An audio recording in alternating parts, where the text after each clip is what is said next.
본문에 의지해서 예수님이 누구신가를 바로 알자, 그런 제목입니다.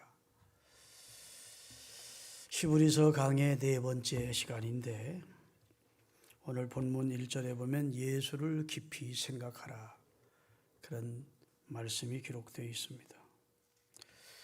하늘의 부르심을 입은 거룩한 형제들아, 이렇게 시작돼요. 하늘의 부르심을 입은 거룩한 형제가 누구냐? 하나님의 선택을 받고 그리스도의 보배 피로 속량을 받은 주의 백성을 하늘의 부르심을 입은 거룩한 형제라고 부르고 있습니다. 하늘의 부르심을 입고 거룩한 형제가 될 수 있도록 은혜를 주신 분이 누구냐? 하나님이라는 것이죠. 하늘에 계신 하나님의 부름을 입고 소명을 받고 그리고 거룩한 형제로 인정된 하나님의 백성들을 향해서 주시는 말씀입니다. 다시 한번 본문 1절을 띄우세요. 우리 말씀을 외웠으면 좋겠습니다. 같이 읽겠어요. 그러므로 함께 하늘의 부르심을 입은 거룩한 형제들아, 우리의 믿는 도리의 사도이시며 대제사장인 예수를 깊이 생각해라. 하늘의 부르심을 입은 거룩한 형제가 된 그리스도인들은 누구를 깊이 생각하며 살아야 되느냐? 예수님을 깊이 생각해야 되는데 두 가지를 말씀합니다. 첫째는 믿는 도리의 사도 되신 예수님, 두 번째는 대제사장 되신 예수님입니다. 여기 사도란 말은 헬라 원어로 아모스 폴리스라고 하는 말인데 보내심을 받은 자라는 뜻입니다. 하나님에 의해서 보내심을 받은 자. 무엇하라고 하나님이 예수님을 이 세상에 보내셨죠? 인간을 구원해 내시라고. 구원자를 보내신, 이 땅에 구원자로 보내심을 입은 자, 메시아로 보내심을 입은 자 대신 예수님을 깊이 생각해라.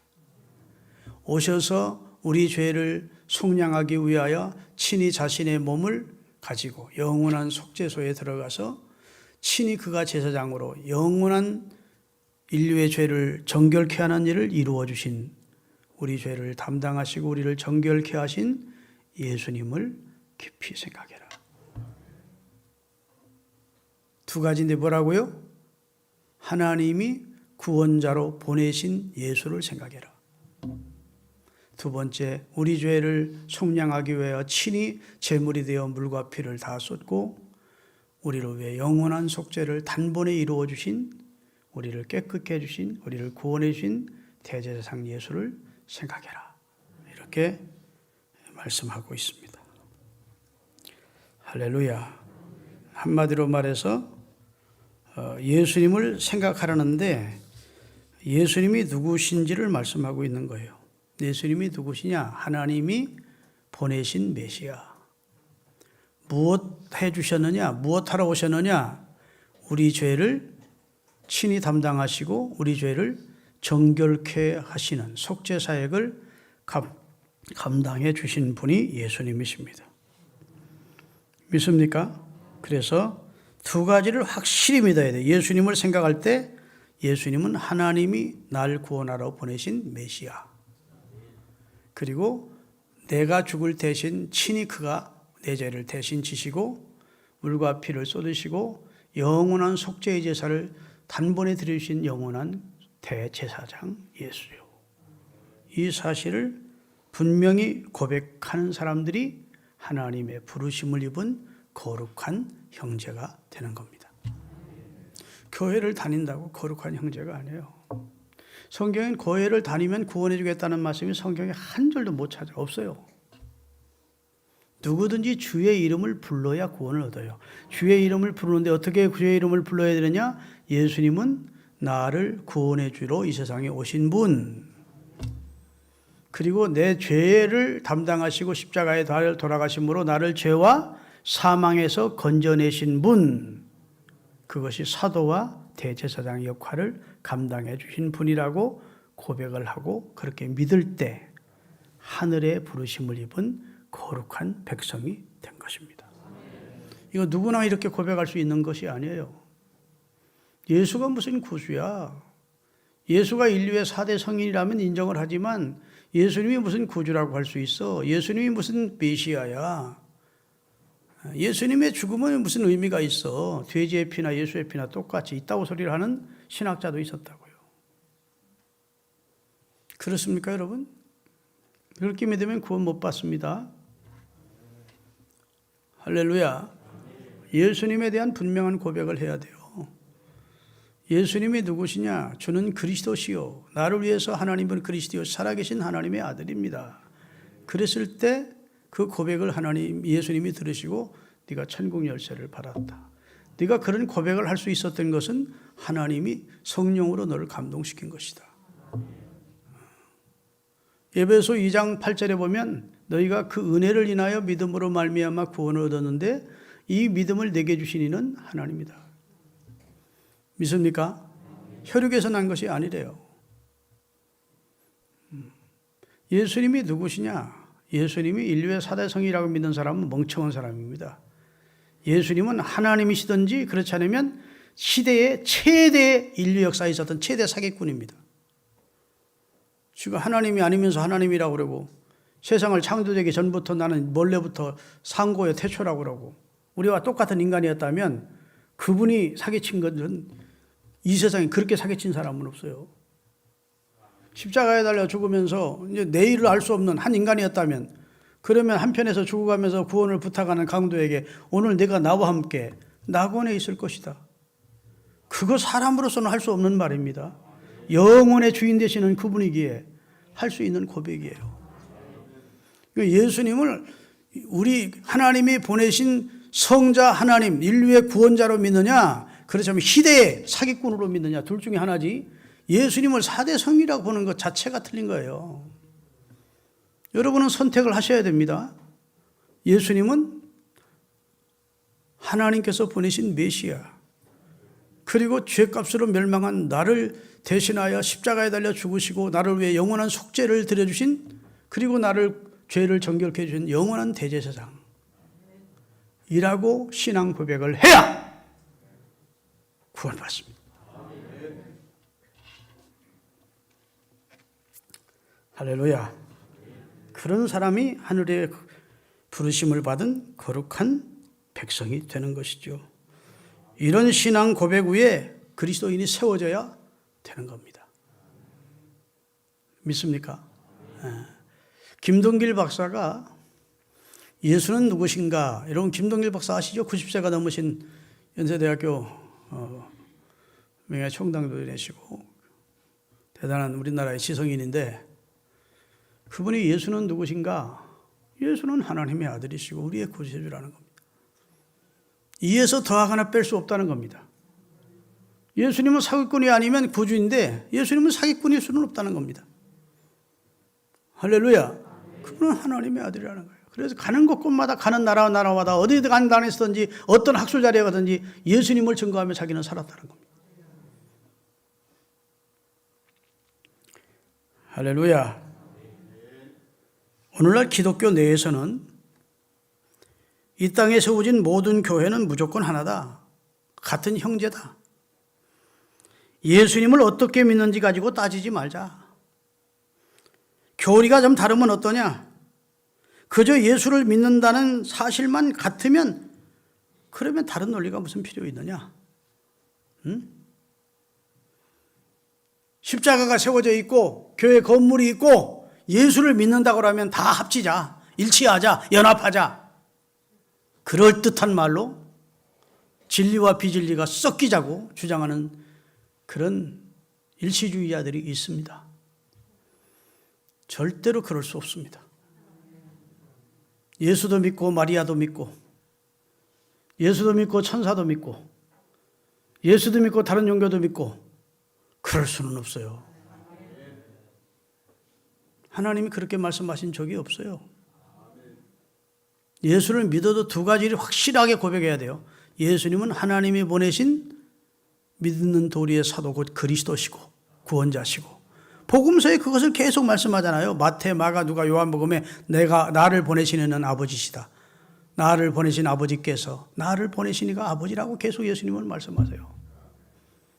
예수님은 하나님이 보내신 구세주예요. 구원자예요. 무엇하러 보냈느냐? 죄 때문에 인생이 멸망받게 생겼으니까, 지옥 가니까. 아담이 지은 죄와 우리가 이 세상에 지어 범하는 죄 때문에 다 멸망할 밖에 없으니까 그 죄를 대신 처리해 주려고 오신 겁니다. 대신 담당해 주시려고. 그래서 영원한 속죄를 그 자신이 자신의 몸으로 드려주셨다고요. 그 사실을 히브리서 9장 11절 12절에 말씀하고 있어요. 같이 한번 읽겠습니다. 그리스도께서 장래 좋은 일의 대제사장으로 오사 손으로 짓지 않은, 인간들이 손으로 지은 성막에 계시지 않고 손으로 짓지 아니한 곧 이 창조에 속하지 아니한 크고 영원한 장막으로 말미암아 염소와 송아지의 피로 아니하고 오직 자신의 피로 영원한 속죄를 이루사 단번에 성소에 들어가 우리 죄값을 처리해 주셨다. 히브리서 9장 27절 28절입니다. 한 번 죽는 것은 사람에게 정하신 것이요 그 후에는 심판이 있는데, 그 다음에 28절 이와 같이 그리스도도 많은 사람의 죄를 담당하시려고 단번에 속죄의 제물로 드리신 바 되셨고, 이제 그 안에서 구원받은 사람들을 구원해 주시려고 두 번째 다시 나타나시게 될 것이라고 말씀해 주신 줄로 믿습니다. 할렐루야. 그러면서 히브리서는 예수님의 우월성에 대해서 계속 말씀하는 내용이라고 그랬죠. 2절부터 6절까지는 모세와 예수님을 비교하는 겁니다. 그런데 다 설명하려면 기니까 내가 읽지 않고 설명하겠습니다. 모세와 예수님을 비교하는데, 모세는 하나님의 집 벽돌과 같은 존재이고 예수는 하나님의 집을 지은 자다.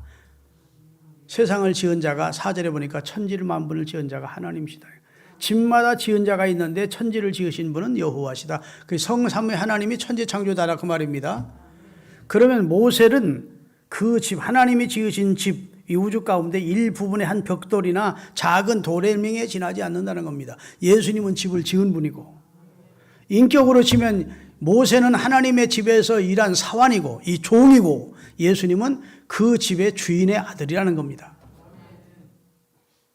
예수님은 창조자시고 모세는 피조물인데, 모세가 아무리 하나님을 대면해 보았고 하나님의 계명은 십계명을 받았다 할지라도 하나님의 영광의 광채고 하나님의 본체의 형상인 예수님과는 비교가 안 된다는 것입니다.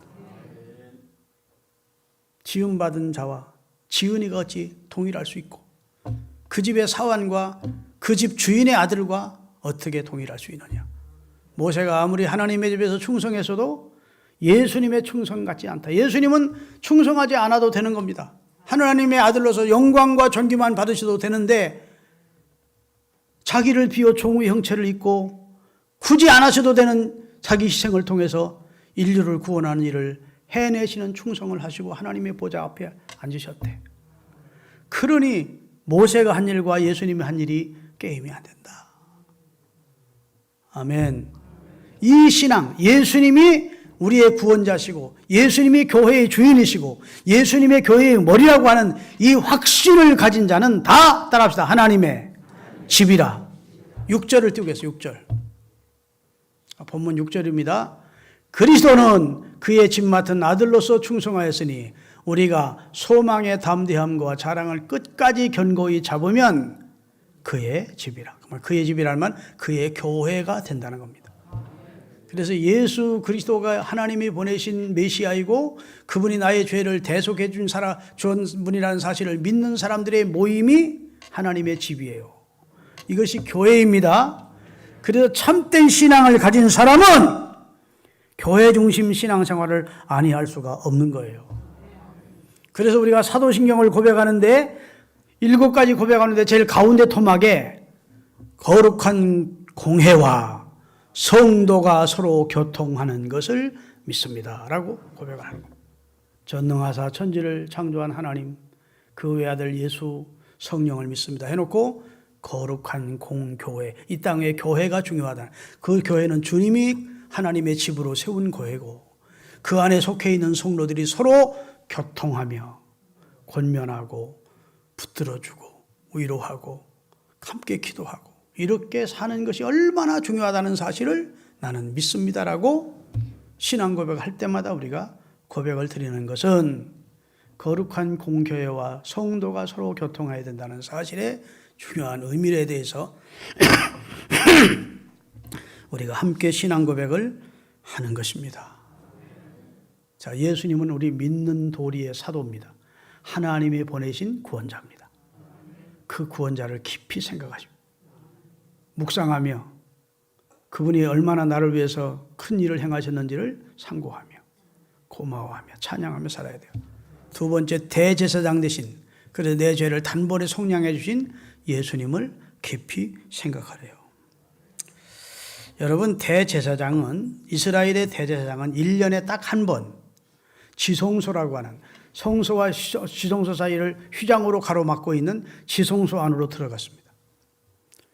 그런데 아론의 아들 둘이 제사장이었는데 흠니와 비느하스가 하나님께서 명하신 불로 제사를 드리지 않고 제사 자체를 우습게 여겼어요. 그리고 지성소에 들어갔다가 하나님이 치심으로 거기서 저주받아 둘이 즉사합니다. 그 사건 앞에 벌벌벌 떨밀고 있는 당시 아론과 모세 앞에 하나님이 나타나서 앞으로 제사를 드릴 때는 이런 자세로 이런 제사를 드려야 된다 하고 제사의 중요성을 가르쳐 줬어요. 그 내용이 레위기 16장 1절부터 34절까지 끝절까지 나오는데 다 읽을 수는 없고 1절부터 5절까지만 먼저 읽겠습니다. 아론의 두 아들이 여호와 앞에 나아가다가 죽은 후에 여호와께서 모세에게 말씀하시니라. 여호와께서 모세에게 이르시되 내 형 아론에게 이르라. 성소에 장한 법궤, 이말은 휘장한 법궤 위에 속죄소 앞에 무시로 들어오지 말아서 아무 때나 들어오지 말아서 사망을 면하라. 내가 구름 가운데서 속죄소 위에 나타남이라. 아론이 성소에 들어오려면 먼저 자기를 위해서 수송아지로 속죄제를 삼고 수양으로 번제물을 삼고 거룩한 세마포 속옷을 입으며 세마포 고위로 살에 입고 세마포 띠를 띠며 세마포 관을 쓸지니 이것들은 거룩한 옷이라. 물로 몸을 씻고 입을 것이라. 자기부터 제사를 집전하게 될 제사장부터 몸을 깨끗이 씻고 거룩한 옷을 입고 할렐루야. 하나님이 명하신 먼저 자기부터 죄인이니까 너 죄를 속죄하는 속죄 제물부터 먼저 드리고 깨끗해진 다음에 그 다음에 백성의 죄를 위하여 수송아지 돌과 양을 가지고 그 피를 가지고 들어와서 휘장 안에 있는 제단 네 뿔에다가 그 피를 붙이고 그 피를 7번 뿌리고 이렇게 나오는 거예요. 그 다음에 이스라엘 자손이 회중을 위해서 속죄 제물을 위하여 수염소들과 번제물을 위하여 수양을 나를 위해 취할지니라 이랬다고. 다 읽을 수 없으니까 16절부터 읽겠습니다. 19절까지. 곧 이스라엘 자손의 부정과 더러워짐과 그 범한 모든 죄를 인하여 지성소를 위하여 속죄하고 또 그들의 부정 중에 있는 회막을 위하여 그같이 할 것이요. 그가 지성소에 속죄하러 들어가서 자기와 그 권속과 이스라엘 온 회중을 위하여 속죄하고 나오기까지는 누구든지 회막에 있지 말고 바깥에서 다 대기하고 있으래. 그래서 속죄일, 이스라엘 원력으로, 이스라엘 달력으로 7월 10일이 속죄일인데 이스라엘 달력 7월 10일은 이스라엘 민족의 1년 동안의 죄를 속죄받는 날입니다. 대속죄일이라 해서. 그러면 다 이스라엘 백성들이 성소 바깥에 대기하고 기도하고 있었다고요. 한 사람도 성막 안에 들어오면 안 돼. 제사장만 속죄의 피를 가지고 들어가서 의식을 행하도록 하셨다고요. 18절.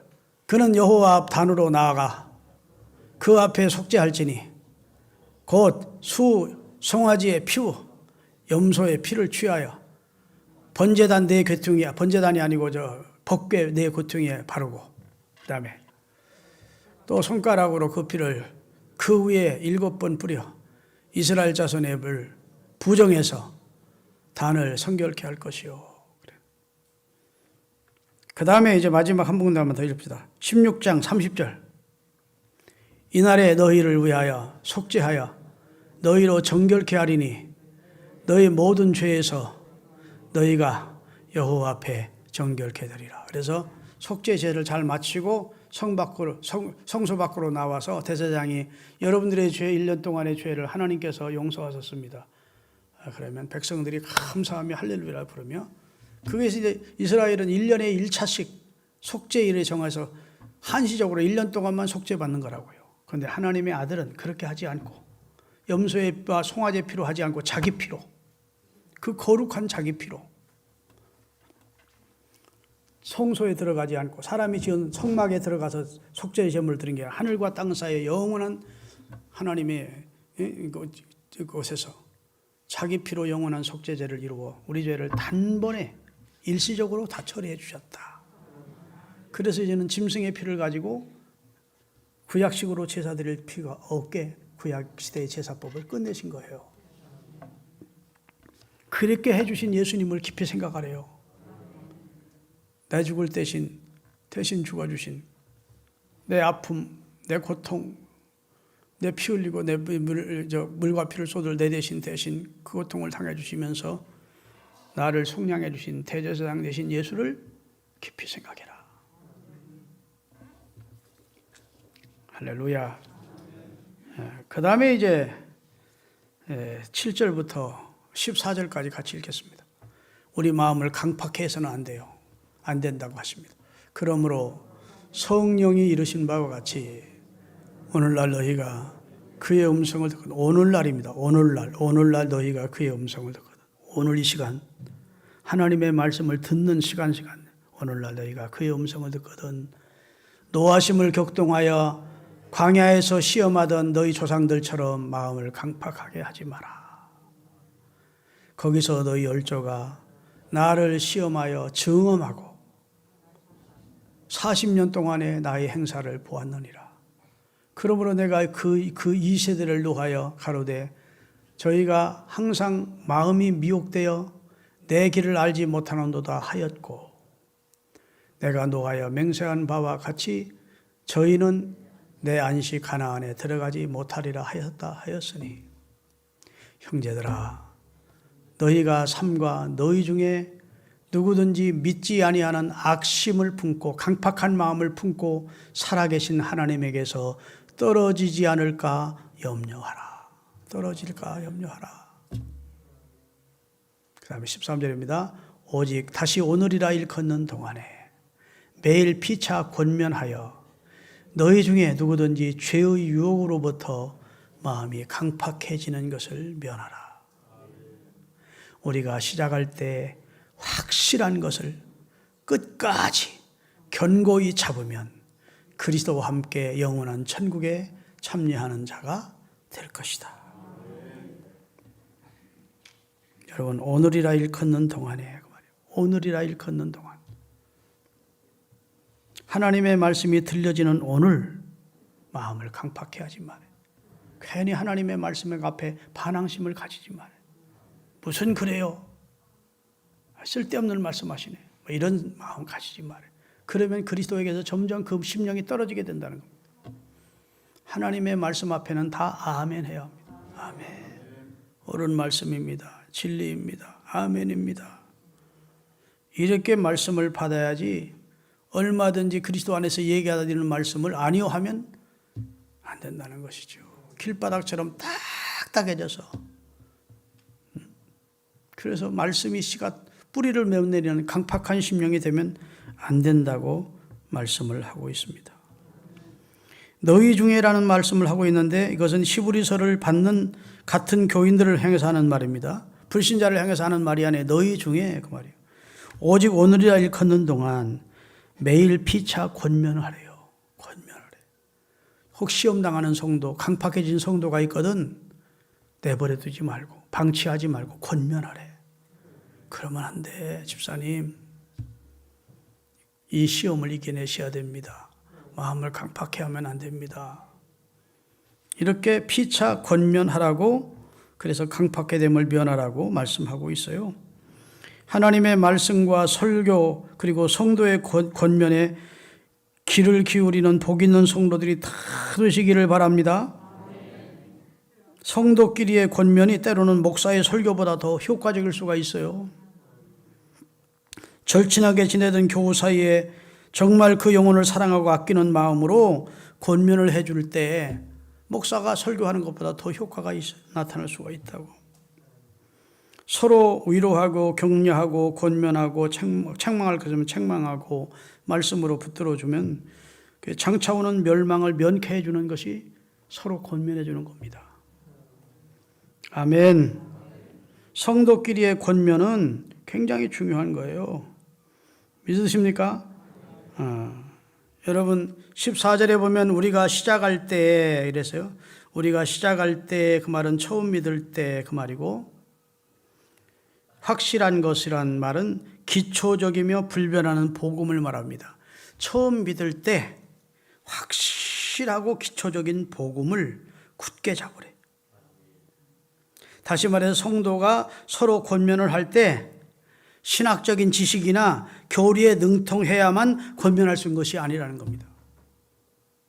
처음 믿을 때, 그때 기초적인 신앙, 할렐루야, 신학적으로 체계가 없어도 교리적으로 능통하지 못해도 시작할 때 확실한 것, 곧 처음 믿을 때 기초적이고 불변하는 복음을 굳게 잡고 그것 가지고 권면해 주래요.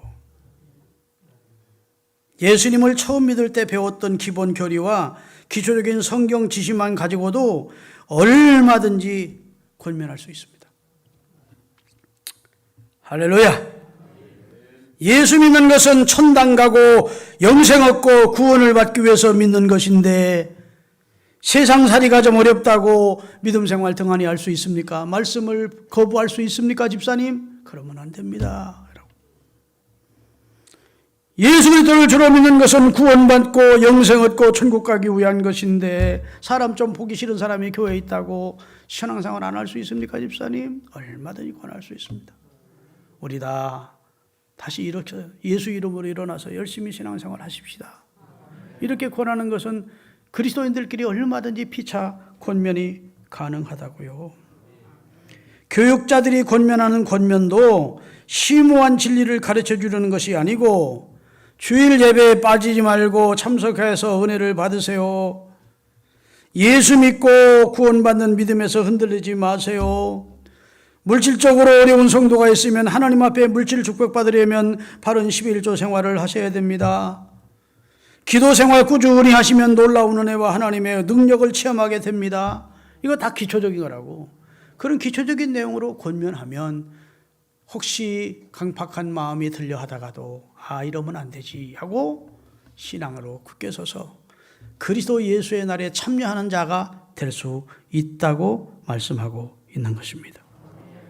이렇게 권면을 듣고 다시 강팍한 마음에서 돌이키면 하나님의 나라를 유업으로 상속받게 된다는 거예요.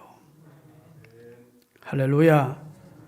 이런 주변에 여러분 교인들이 있기를 바랍니다. 내가 시험 들었을 때 나를 사랑으로 권면해 주는 교인이 있다면 그 사람이 나를 잔소리하는 것이라고 생각하지 말고, 사생활 침해하고 사생활을 간섭하시는 것을 생각하지 말고 그분이 나를 사랑해서 주는 권면으로 받아야 돼요.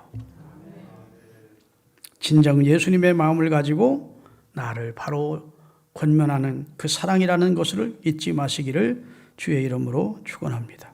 마지막 절 읽고 말씀 마치겠습니다. 19절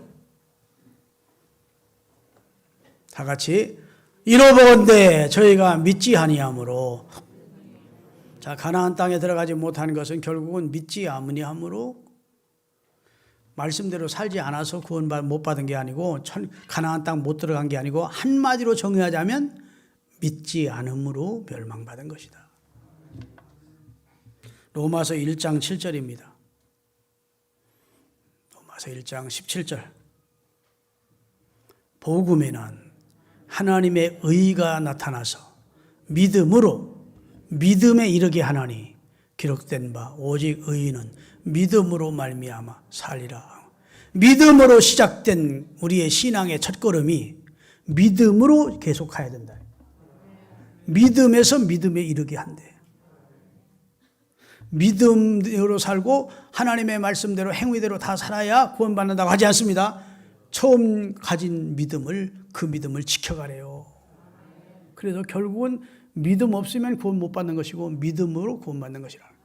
이스라엘이 가나안에 들어가지 못한 것은 19절에 결국은 믿지 아니함으로 들어가지 못한 것이야.